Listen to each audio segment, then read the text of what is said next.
Ассалаумағалейкум ардақты ағайын, тікелей эфирде ақпарат, студияда Шерхан Жамбулұлы және сурдо аудармашы Самал Нұрым. Мемлекет басшысының Нұр Отан партиясы төрағасының тапсырмалары мүлтіксіз орындалуын қамтамасыз ету біздің заң шығару және депутаттық қызметіміздің негізі.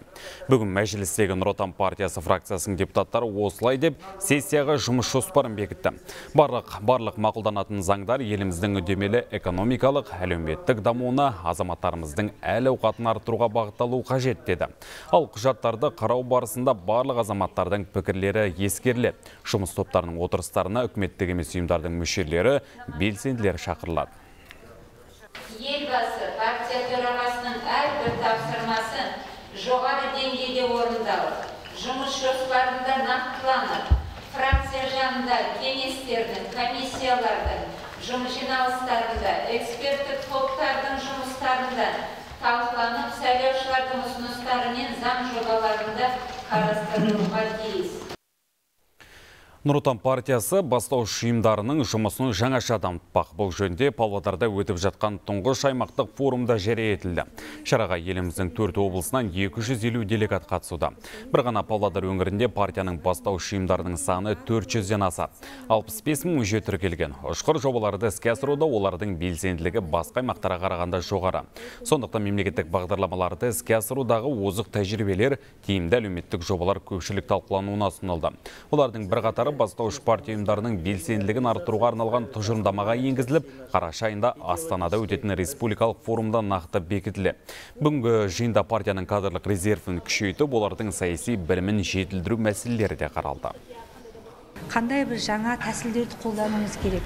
Әрине бұрынғы үлкен жиналыстар, үлкен семинарлар бүгінге онша жастарға қажет емес. Екіншіден цифрлық қоғам өткен кезімізде қандай жаңа политтехнологиялық қолдануымыз керек жөніндегі мәселелерді қарастырып жатырмыз. Үшінші, біз үлкен партияда цифрлық партияны жасап жатырмыз, цифровая партия деген проектіні жасап жатырмыз. Сол бойынша бүтін партияның жұмысы автоматтастырылғалы тұр. Өскеменнің Сәрсен Аманжолов атындағы Шығыс Қазақстан мемлекеттік университетінде парасат студенттерге қызмет көрсету орталығы ашылды. Орталықта қызметтің 30 түрі көрсетіледі, оның 4-еуі цифрлық Қазақстан, электронды үкімет, цифрлық университет бағдарламасы аясында ашылған. Заманауи құралдармен жабдықталған мекеме студенттер үшін өте қолайлы. Мамандар мейлінше белгіленген уақыт тәртібін сақтап, жылдам қызмет көрсетуі тиіс. Ал студенттер кезек күтпей электронды талон арқылы уақыт үнемдейді. Орталық жұмысының тағы бір тиімді тұсы білім саласындағы жемқорлыққа жол бермейді. Парасат орталығына транскрипт алуға келген Гүлім Әбдиева бас аяғы 30 минуттың ішінде шаруасы шешілгенін айтады. Бұл жерде барлығы заманауи үлгіде жасалған, барлығы компьютерлендірілген. Мен жалпы өз басым бұндай студенттерге дәл мұндай қызмет көрсету түрін басқа жерден кездестіріп көрген жоқпын. Және де осындай орталықтардың ашылуы барлық студенттерге өте үлкен көмегін тигізеді деп ойлаймын.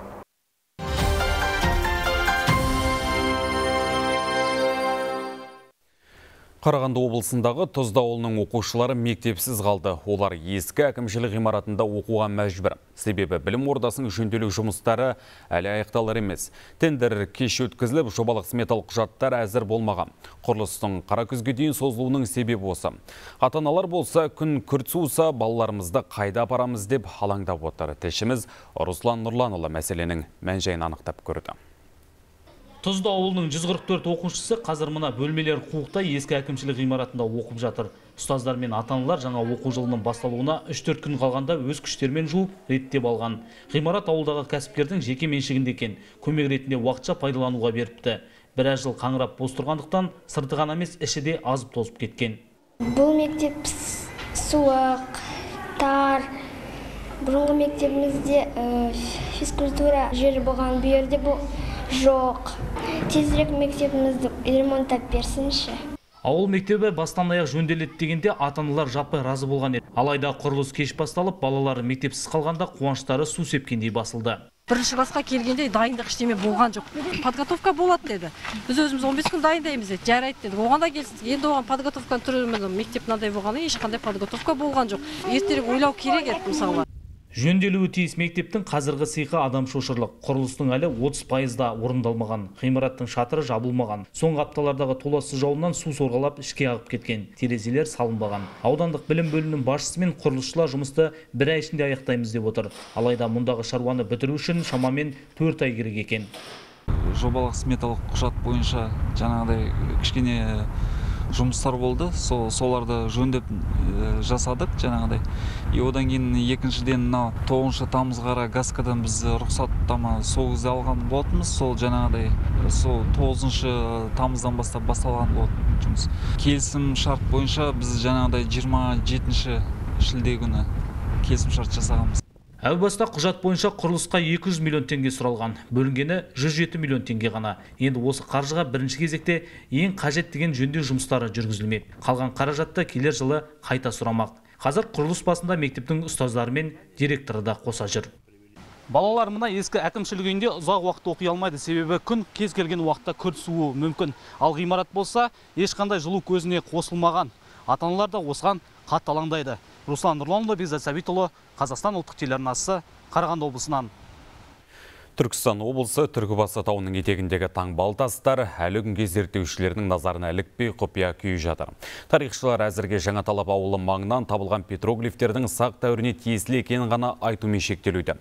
Өкініштісі, сан ғасырдың сырын ішінен бүккен жәдігерлер бүгінде табиғаттың қатал құбылыстарына шыдас бермей, бедерлі бейнелері өшіп барады. Жыланды өзенінің бойындағы Жаңаталапқа ел қоныстанғанда 250 жылдан асып қалды. Ауылға кіреберісте қос шоққа талып кеткен биік жота бар. Мұндағы әрбір үлкен тастың беті өрнектелген, түрлі бейнелер таңбаланған. Соған қарап, ауыл жұрты ата қоныстарының тарихы тым тереңде екенін іштей сезеді.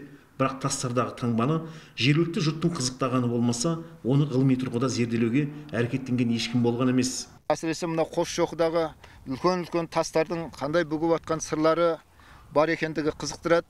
Сол белгілерге қарап, осы заманның қандай да бұрынғы белгілеріне қарап, осы жерде де бұрын қандай тіршілік болған жөнінде қызықтырады. Соны білсек, ғалымдарға құлақ қағыс қылсақ деген ниет қой.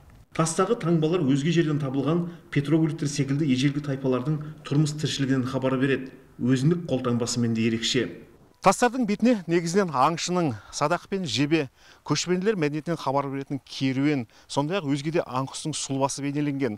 Алайда нешеме мыңжылдықты бастан өткерген бұл белгілердің бүгінде көбінің бетін мүк басып, көмескі тартып барады. Археолог профессор Александр Подушкин бұл бейнелердің бір бөлігін қола дәуіріне тән мұра деп сипаттады. Жартастағы суреттерде аңшылық көріністері, жабайы аңдар бейнеленген.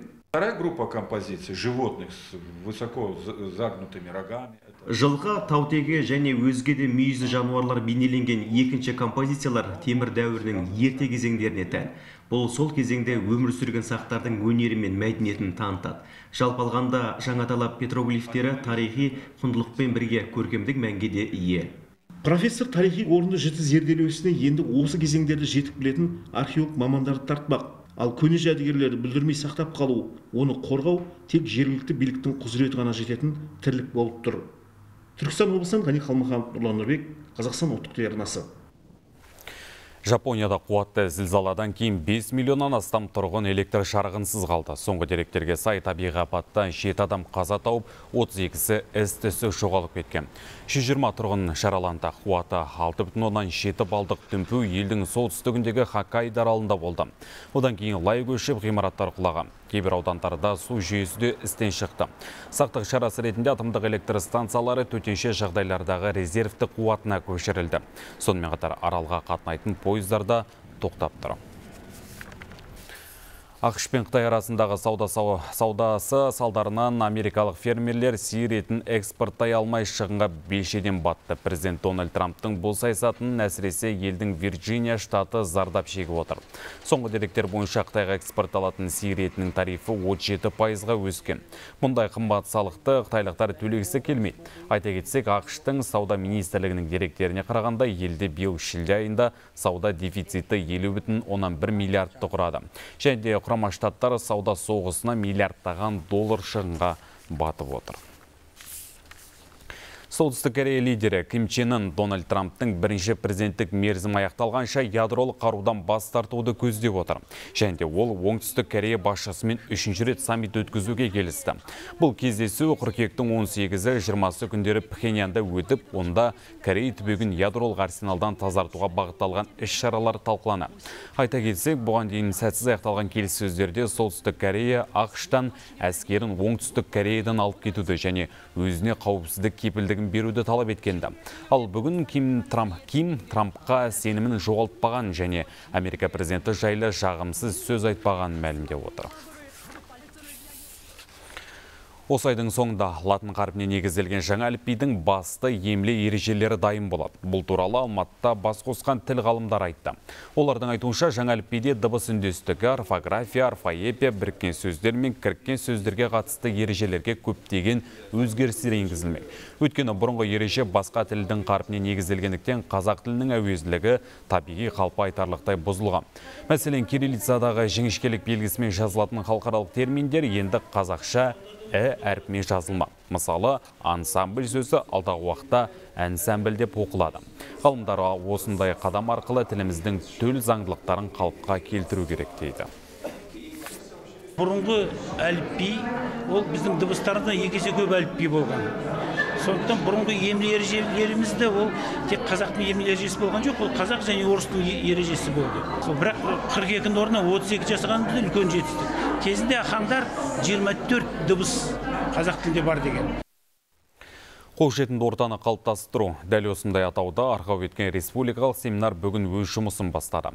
Шараға мүмкіндігі шектеулі жандардың өмірін ыңғайлы ету үшін жанын салып жүрген қоғамдық ұйым мүшелері мен мемлекеттік орган қызметкерлері қатысып жатыр. Шалғайдағы мүгедектердің мемлекеттік қызметтерге қолжетімділігі ірі қалалар кембағал жандар өмір сүруге қолайлы ма? Мүгедектердің өмір сапасын жақсарту бұл талқыға түскен негізгі тақырыптардың бір парасы ғана.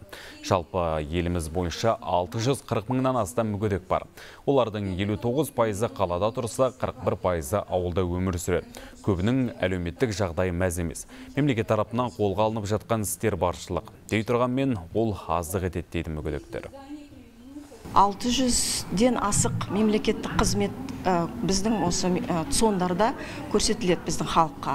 Соның 447 қызметі электронды алуға болады. Ал ауылдық жерде 82% адамдар жаңа әлі де қолмен қол тапсырады екен. Қолмен қол беріп, жаңағы документтерін сондарға барып, ары бері жүріп әлек болады екен. Қарағандағы 65-05 әскери бөлімде сарбаздар мен ата-аналардың онлайн кездесу өтті. Өткен жылы өңірде 100-ге жуық азамат Қостанай, Петропавл және Ақмола облыстарына отан алдындағы борышын өтеуге аттанған екен. Олар қазір қандай жағдайда өмір сүріп жатыр? Күш көрсету, зорлық-зомбылық жоқ па? Ата-аналарды алаңдатқан осы сұрақтар кездесуде жан-жақты талқыланып, толық ақпарат берілді. Балаларын көріп, тілдескен ата-аналардың кейбірі көз жасына ерік берді. Бұл күні оларға казарма, асхана, лазарет, жаттығу алаңдары барлығы таныстырылды. Енді командирлер келешектен бұндай кездесулерді жиі ұйымдастырып тұруға ниетті. Ашық есік өткізіп отырмыз, өзім ойлаймын, осы қазір бірінші Қарағандыда өткізіп, осы енді күллі Қазақстанда басқа қалаларда осындай мәселе іс-шараларды өткіземіз. Халық білу керек, әскер бөлімдері не істеп жатқанын, олардың балалары қалай өз міндетін, қасиетті міндетін қалай орындап жатыр екен. Енді андай-мындай қиыншылық болады әскерде. Оны біз де оны бірге білу керек, қандай қиыншылықтар болатын. Әскери бөлімшені полностью танып шықтық, көрдік, асханасында көрдік, жатақханасында көрдік, техникаларында көрдік, көңілден шықты. Ұлттық ұланға да рахмет, жақсы бала тәрбиелеп, жігіт болып шығып жатқандарына. Ата-аналар уайымдамаңыздар, бәрі жақсы, балалар өте риза.